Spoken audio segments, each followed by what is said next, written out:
for it.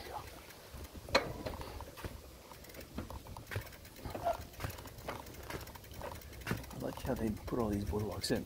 What I really like is how the boardwalks are made out of this plastic board on the bottom. They're starting to get smart. Instead of buying that wood, have the wood basically mixing wood with the sand for the pieces in like about 4 years. This plastic board didn't last a long time.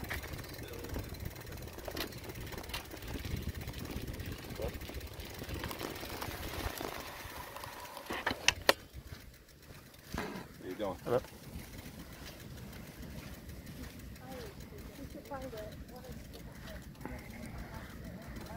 All right.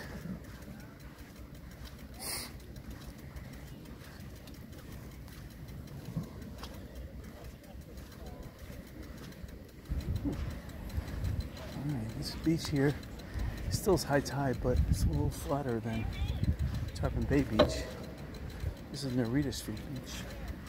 A lot of bicycles are parked on the beach, so people came on bike here, which is smarter because there really is no public parking here on Sanibel. You have to go out to the causeway, public park. Otherwise, you have to pay to park, and it's very expensive. So if you aren't renting and you can't walk to the beach, take a bicycle. You can park on the beach. You can't, unfortunately, bring your car on the beach, so that's unfortunate. The tide is still high here, you can see it. But I'm gonna risk it, see how far I can get on my bike. I see a paddleboard out there, I see two. So one lady's trying. Who's at a, she's got a paddleboard. See the tide's coming in. It's not really good. We're almost there, see what happens.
this is a bad idea. No.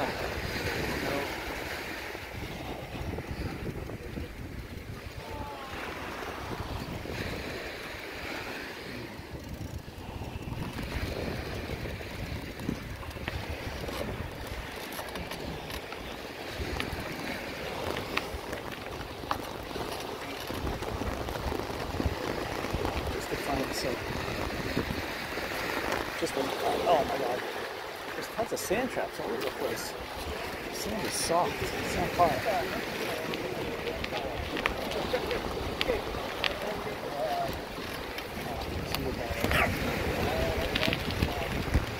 Alright, this is a bad idea.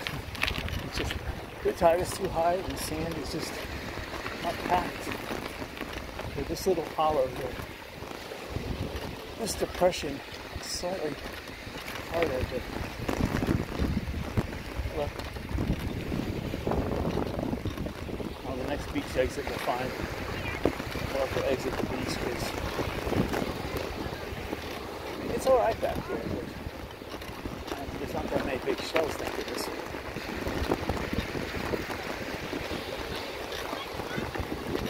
Here's the soft sand right now.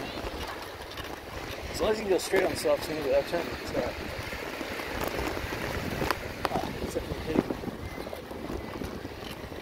Sandcastles too.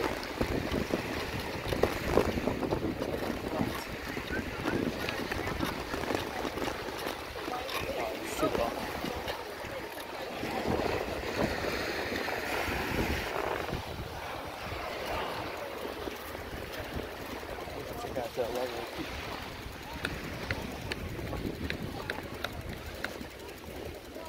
Look at the Sanibel inlet, but it's too high. It's too bumpy even in the video.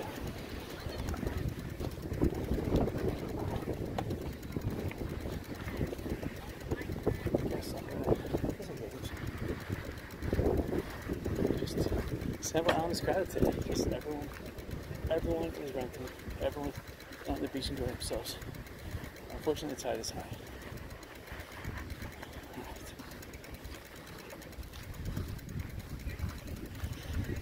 Hello.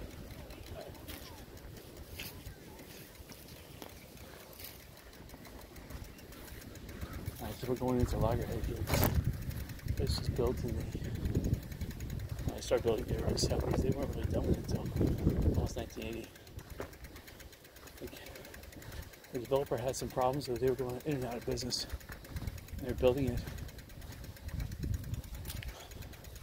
I heard there was a rumor, again, I can't confirm anything, but there was talk about the developers cutting costs, building some of these things. I'm not sure if they had to redo the roofs or the walls. You can see,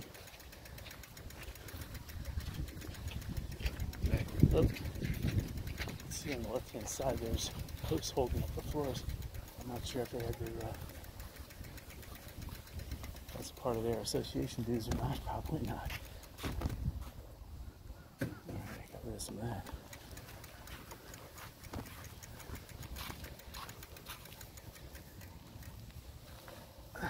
Alright. Oh, there's a few going that way. Alright, we'll go this way instead. Right.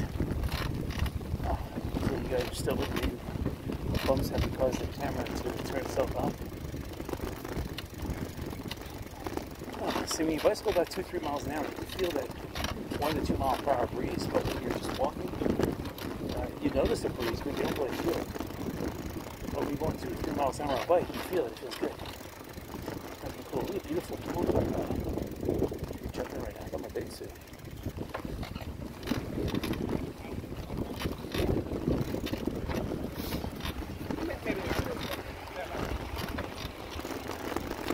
This is how it's set. If you're looking for a condo, this is a nice place.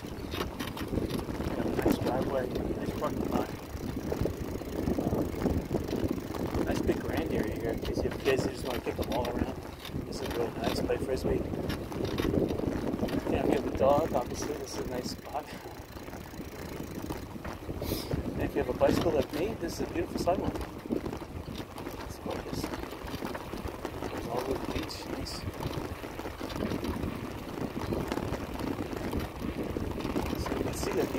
like they were built in the early 70s. They started.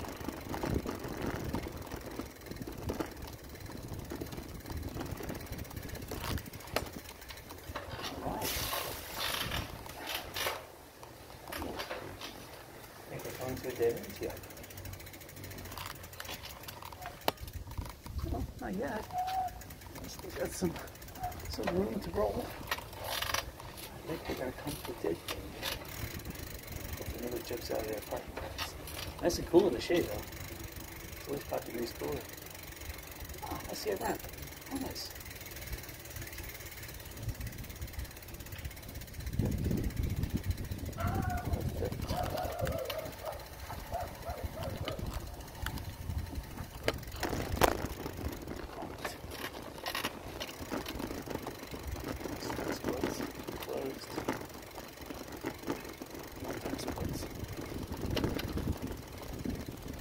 Tennis was a big selling point. Yeah, I mean, people probably use it in the evening, but you know, pickleball, you hardly do anything. You can use it during the day. Where tennis is, there's a lot more going on.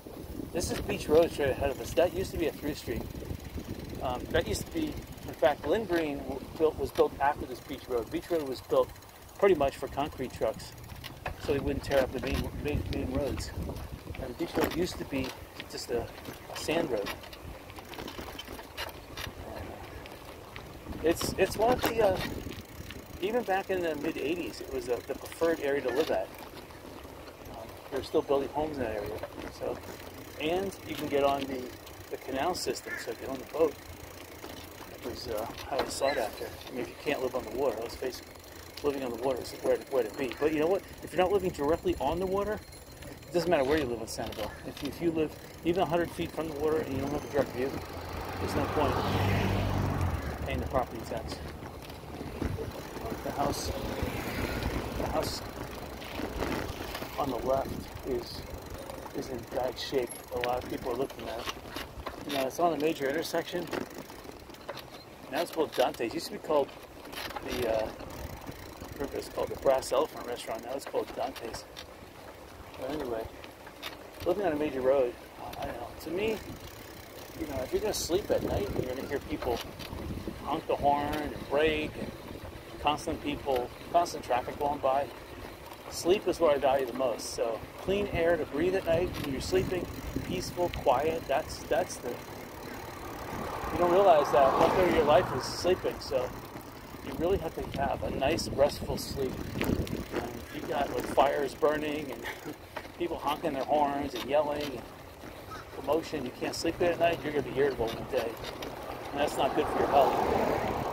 So sleep is paramount. So having a house right on the major intersection or road like this, it's not, I'd rather be tucked in a ways, have nice, quiet sleep. Plus, when you're back in that cul-de-sac area, you'll have less crime. Or here, I'm not saying Sanibel's got crime, but the probability, the propensity for crime is higher when you're exposed to a public road like this, a throughway. Sanibel mornings, they have a great pool.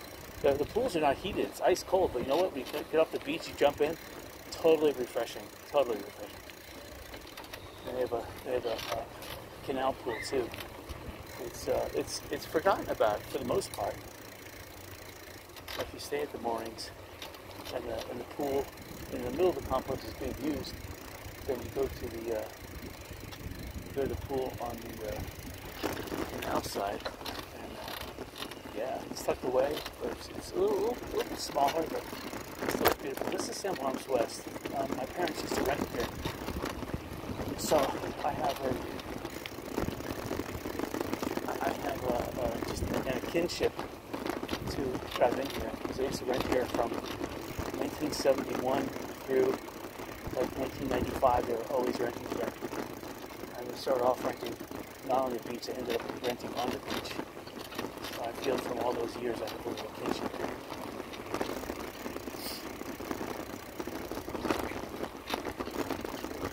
I used to rent the entire month of July. So literally I've been living in this place for all my early youth, the whole summer. And usually it'd be from like like the last weekend of June through the first weekend of August, so a little bit more than the month of July. We were here for the entire month of July. And right here, this condo on E and F, they rented both places. This building and the next one.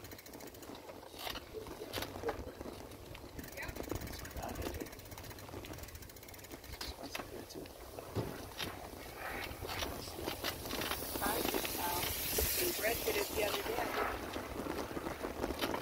I don't know if you can see on the cell phone, but towards the, I probably can't see over the, I don't know what kind of bush that is, but not going that way. Back. Fort Myers Beach in the distance. If you get to the lighthouse, you'll see Fort Myers Beach a little easier. But Sanibel Arms West, they paid, I don't know, like $5 million for all these papers, and this is when papers were still, well, outrageous, but not as extremely outrageous as they are right now. Each one of these papers is like, nowadays is $20. Back then they paid like $5 a piece, which was outrageous. Because you could get papers for $3 a piece back in the mid-90s. But everyone had to have papers, so underneath this paper thing, there's an asphalt driveway. They didn't rip it up. All they did is they put the papers on top, and they put this channel system on top of the old asphalt driveway. And then the walkways were concrete, so the papers they put right on top of the concrete sidewalk. Same thing over here. This is asphalt underneath. And they got the cheaper papers here. Like it almost looks like it's stamped concrete, but no, they're papers. Wow.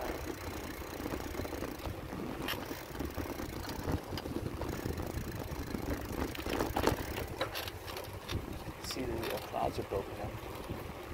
Even though this is winter time, there's still the Everglades is building. Unless you have a cold front that sweeps through here and cleans out all this moisture, the Everglades builds and builds, and pretty soon it's going to come to a point where the power of the Everglades will be more powerful than a cold front coming through. When that happens, then the rainy season begins. The last cold front that dies out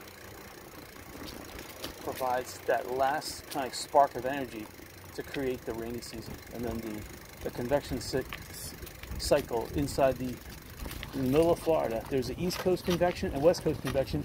They both converge in the middle of the state and cause huge mushroom clouds to occur in the middle of the state, and then come evening, those mushroom clouds, what's called collapse, and they push that energy out towards the coast, and that's like it's like a wave crashing, and they crash out towards both coasts. The east coast of Florida gets it like sometimes up to 3 times a day in July, so they'll get rain like at 10 in the morning, then also at 1 in the afternoon, and then 4 in the evening. Where the west coast at the peak, we'll get it around 1 o'clock, and then we'll get it also around 6 o'clock. But that's the peak in July. In June or May, hello. In June or May when it begins, you should get it very late in the day. And then it starts backing up. So it starts off at 9 or 10 o'clock at night, and then next 2 nights it'll start off at 9, and then 8 o'clock. And basically it'll start backing up like that until it gets to like 1, and then you'll have 2. Then 1 will also back up again, like at 8 or 9 it'll come in, so you'll have 2 during the day. You'll have 1 at 1 p.m. or 12 noon, and then 1 at 7, 8 o'clock at night as well. Sanibel's kind of weird. They have their own. There's also a onshore convergence zone that drifts around Sanibel. So sometimes it's offshore, sometimes it's in the Ponderosa area. So Sanibel sometimes is excluded to that. You can have a rain crashing shower anytime. Hello. Hi. Very similar to the Bahamas, where the Bahamas are not part of that convergence zone from Florida. They have their own weird rain. You'll have just a squall, not really a squall line, but just some energy line of a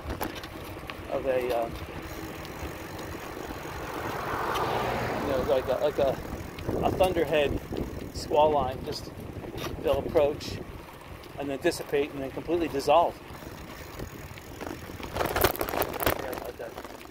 That was Kinsey Island. That was the other airport I'm talking about. Car jumping out. Antigua Cay. These places are beautiful inside. Back in the in the early '80s, when they were finished building these places, they were selling then for $750,000. Back in the early '80s, and they were spectacular inside. I went on a tour on one of them. They had, the stuff inside them back in the early '80s was better than all the stuff I have in my house currently. So they spared no option. Bathtubs, ceilings, fixtures, lighting, you name it. It was the top-notch everything. And for $750,000, I can see why. And back then, back in the early '80s, hardware stores, everything was still relatively cheap. So they were smart. Whoever got in and built exclusive oceanfront property. So if you can get Antigua Cay right now, wow, you got yourself a steal. This is the Colony area right here. This place was a hotel, and they tried to keep it that way. They fought hard. They were also fighting for the surrounding property that they didn't own. They restrict the property rights of people who own them, but eventually they relented. And this is also another area where you can get affordable property. So if you're looking to buy on Sanibel in this area of East Gulf Drive, a lot of homes here are made out of wood, though. You have to understand that wood needs to be treated. I don't care. Treated wood only lasts about 10 years, so just have to understand that if you have a wooden house and a wooden roof, you have to spray it. That's why a lot of the homes here have the plastic board roofs now with aluminum, so you don't have to worry about bugs, which is the way to go. Plastic board with caulking with aluminum roof. Hello?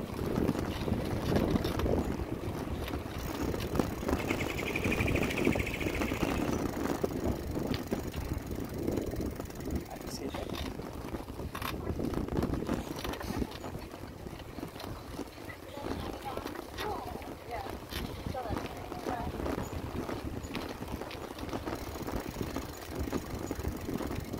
Shades of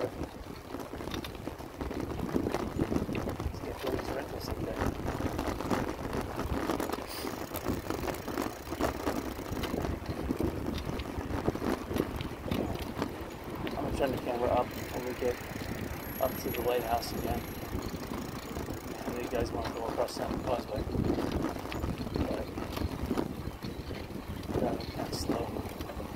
Okay, I'll drive across Santa Causeway. Drive shortly.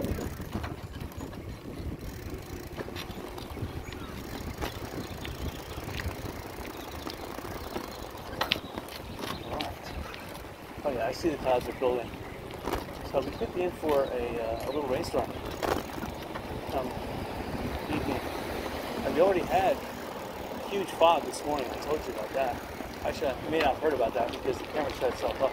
But we had huge fog this morning between, when I woke up, I didn't see the fog at 7 a.m., but when I got to my friend's place at 7:30, there was fog all over the place. Thick, adhesive, couldn't see more than 100 yards. It was white out. And that's rare for Florida because this time of year, you don't have fog unless it's, there has to be some extremely cold air around. And there wasn't. So, the temperature this morning was like 72 degrees. It wasn't too cold. And it quickly went up to 82, almost immediately. But with tons of fog. So, it must have been cool air right above us.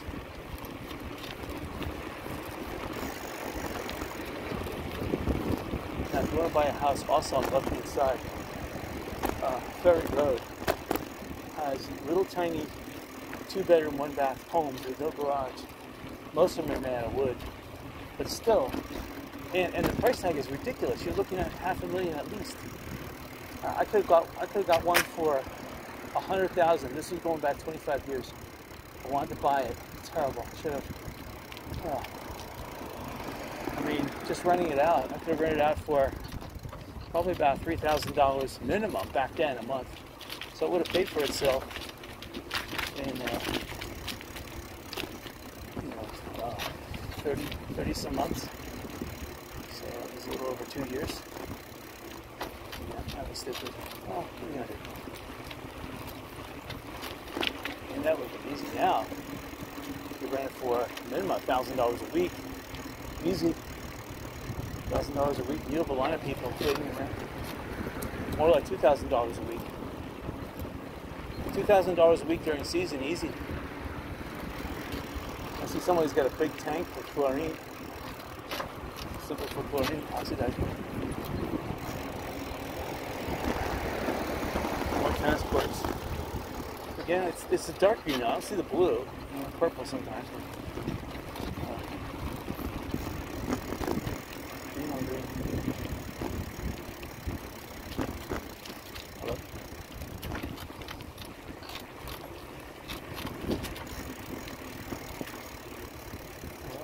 So that's a bit different track. Good lighthouse this time. We're going to go down the road. I normally take the bike path, but we're taking the road this time. Since I'll videotape all the way across the causeway, since the original causeway shot was disrupted by bumps, you get to see that again. So. I'm not even winded. My bicycle from the causeway, 3 miles before the causeway, yes, possibly 4, because I parked at the Sanibel factory outlet. And then I bicycle from there all the way across the bridge. The Sanibel Causeway Bridge is a 3-mile bridge. So that was 3 miles over the bridge and 4 miles from the Sanibel factory. So that was already 7 miles to get to Sanibel. I'm not even until down to Bailey's, that's 4 more miles. Then Tarpon Bay Road, that's 1.5 miles to the beach. I went on the beach a little bit, came back.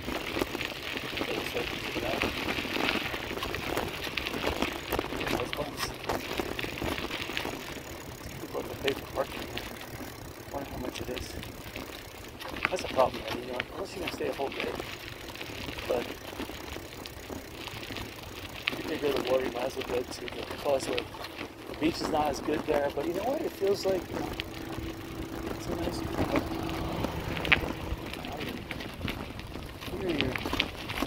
unless you're on a bike.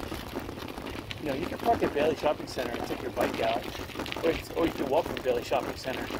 You know, people, you know, cringe, you know, they frown on that. You're not going to prevent you from doing that. Same thing with Jerry's, but you're kind of far away from the beach.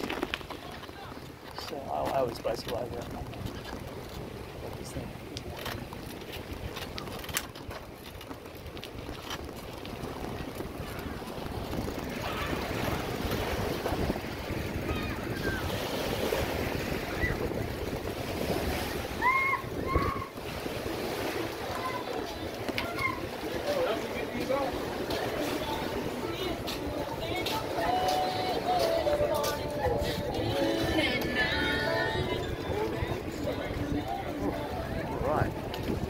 This is, look at it, look at a beautiful, I wouldn't call it azure, but look at the beautiful green water. The shallow it gets, it's more green, but you look towards, so the wind, the convergence zone, as you can see, it's going from where the clouds are, that's the convergence zone. So out towards the west, you can see there's no clouds. So we're right now in the convergence zone where it's, the wind is probably descending right here. We're getting a nice breeze in, and the chop, water here, it's you know, it's somewhere right through the middle of this bay, from Punarassa all the way, you know, maybe 3 miles out from, probably about 1 mile from the lighthouse here. That's where the convergence zone is, towards Fort Myers Beach. I'll say usually there's a lot of bait stuff here in the water. Let's check it out. Right behind you.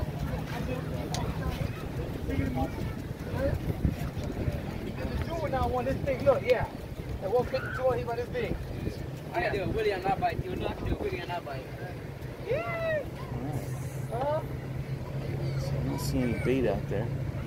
Usually there's bait, right? right underneath the water.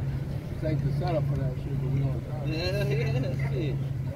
Usually that's what they take advantage of. It is high tide though, because usually the water's a little bit lower. It's gorgeous though, it's limestone looking water. It's awesome. You get the juvenile one with that.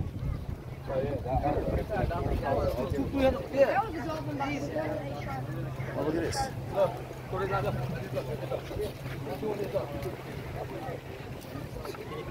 Oh, the pelicans saw that. They came back.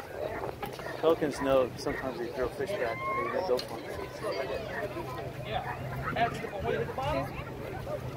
Was I summoned for this?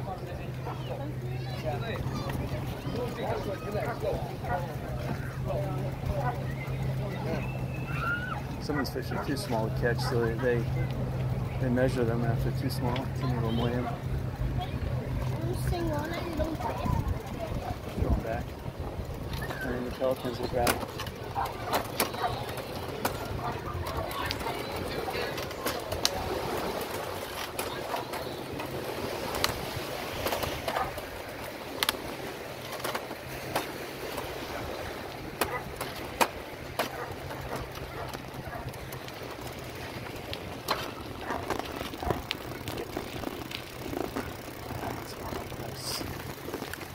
Oh. Hey. Hi. Thank you. I apologize. I got my sunglasses on, and for some reason I came out of the sun, and I had dark sunglasses on. I couldn't see in the shade at that specific moment. I didn't even